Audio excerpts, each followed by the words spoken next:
The story you're about to witness is called the toxic nightmare. It really is a nightmare. Your first reaction will probably be disbelief. It's very likely that in the next few minutes you'll be running into your garages, looking under your sinks, checking out your bathroom cabinets, and reading the labels of your makeup and personal care products. If you have children or grandchildren, all the more reason. So this message is both a warning and an expose. Ask yourself this: why is there such an epidemic of ADHD amongst our children? They can't even concentrate in school anymore. Why are there so many cancers like breast, liver, colon, kidney, and prostate at epidemic levels? Why are birth defects and brain, liver, and kidney disease such national issues? Sinus and asthma problems have also become major health issues. And why are so-called old age illnesses now attacking our children? What's going on? The short of it is that our immune systems are breaking down. Drug companies can't work fast enough to give us remedies to fix our illnesses. The problem is that their remedies often cause side effects that are worse than the illness itself. In the next few minutes, we'll discuss a primary cause of these health issues, and then we'll discuss the solution. We'll even touch on a way to benefit financially by becoming a part of that solution. Let's be specific. We're going to mention some seriously toxic ingredients. We'd like to issue a challenge. Don't take our word on anything. Don't just listen to this message. Make some label comparisons. Then you'll really be shocked. Here's a short list of the top 12 toxic ingredients you'll find in your home. In fact, we call these the Toxic 12. We'll talk about 5 of them in some detail. Once again, check these ingredients against the products you use. First, propylene glycol, butylene glycol, or ethylene glycol. Now run into your garage and check your antifreeze. Antifreeze is one of those glycols. Now, check your facial cleansers, shampoos, conditioners, toothpaste, underarm deodorants, and baby products. These glycols act as surfactants, wetting agents, and solvents. They penetrate the skin fast, weaken protein and cellular structure. They're strong enough to remove barnacles from boats. The EPA warns us not to pour them into our soil, yet we smear them on our bodies. Contact with these glycols may cause brain, liver, and kidney malfunction. Yet, about 1/3 of all the beauty and personal care products you use morning, afternoon, and evening contain them and do not have a warning label. Why are these glycols used in such abundance? One answer: they come cheap. The non-toxic ingredients needed to replace them are far more expensive. Now propylene glycol is being added to many of our cookies and ice cream. It keeps them softer. You put petroleum in a cookie, and 100 years from now, it'll be soft and tender. Second, sodium hydroxide. This time, check under your sink. Check out your Drano or other sink and oven cleaners. Especially check the Crystal or Dry Drano. Crystal Drano is 100% sodium hydroxide. This is a poison. Read the warning label. Look at the skull and crossbones. Yeah, it's caustic soda lye. You'll find sodium hydroxide in most common toothpastes, especially the ones claiming total or extra whitening. I guess they figure if it cleans your drains, it'll do a good job on your teeth. It's also in many of your soaps and facial cleansers. Third, sodium lauryl sulfate, sodium lauryl sulfate, or ammonium lauryl sulfate. These sulfates are strong detergents. They're used in garage floor cleaners and engine degreasers. Yet they'll be in 90%. Get that. 90% of your beauty and personal care products that foam. Why? It's the cheapest way to create foam.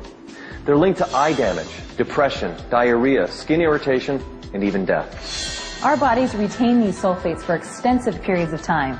This means that even smaller dosages amount up to higher and higher levels of toxicity in our bodies. Think of what that means to smaller bodies, like infants and children. Think of the unborn infants. Any wonder why attention deficit and learning disabilities are at epidemic proportions? Fourth, DEA, MEA, or TEA. These are hormone-disrupting chemicals with ties to cancer. They're restricted in Europe, yet used freely in the U.S. The EPA says that repeated applications result in major increases in liver, breast, and kidney cancer. The risk is significantly increased in children. Fifth, PEG, or polyethylene glycol. This is a carcinogenic petroleum compound that reduces the skin's natural moisture. Prolonged use seriously ages the skin.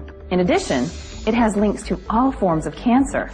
The higher the PEG content, like PEG 20, 50, 100, or 120, the worse it becomes.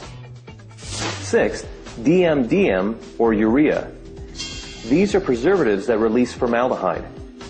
Seventh, mineral oil. It's another petroleum product that coats the skin like saran wrap. Baby oil is 100% mineral oil. Eighth, triclosan. It's a synthetic antibacterial with a chemical structure similar to Agent Orange. The EPA registers it as a pesticide. Ninth, parabens, or anything that has paraben as part of its name.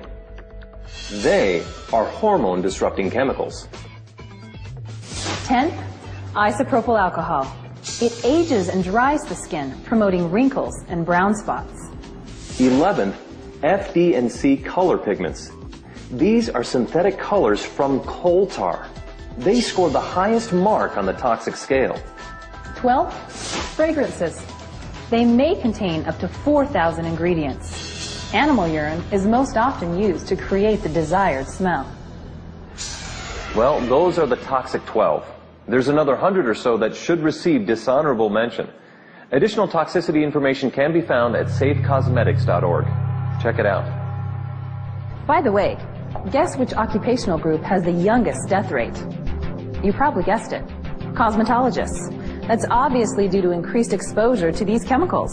Just an FYI, lawyers have the next youngest death rate. You can figure that one out for yourself. You might be asking why this is allowed to take place. Easy answer. In 1938, the cosmetic industry was granted self-regulation. Nothing has changed. Since that time, we have 25,000 chemicals marketed without government intervention, regardless of what the tests show. This is probably a good place to warn you about companies who claim their products are safe. They'll tell you not to panic, that they use food-grade or cosmetic-grade glycols, sulfates, solvents, or parabens. They'll tell you how mild they are and that the critics are going overboard. It's the same thing some said years ago about smoking. Smoking can't hurt you. Smoking's not a threat to health. Well, that certainly wasn't true. A few years from now, additional information will show that these same toxic products cause a threat, just like cigarettes and smoking. Women use nearly 200 toxic ingredients daily in their routine, and men use nearly 100. These toxins, even in mild forms, mount up, stay in our bodies, store in our cells, and break down our immune system. One more thing. Don't get caught up in the word natural. It means almost nothing. Most of these toxins are natural. For heaven's sake, cocaine's natural.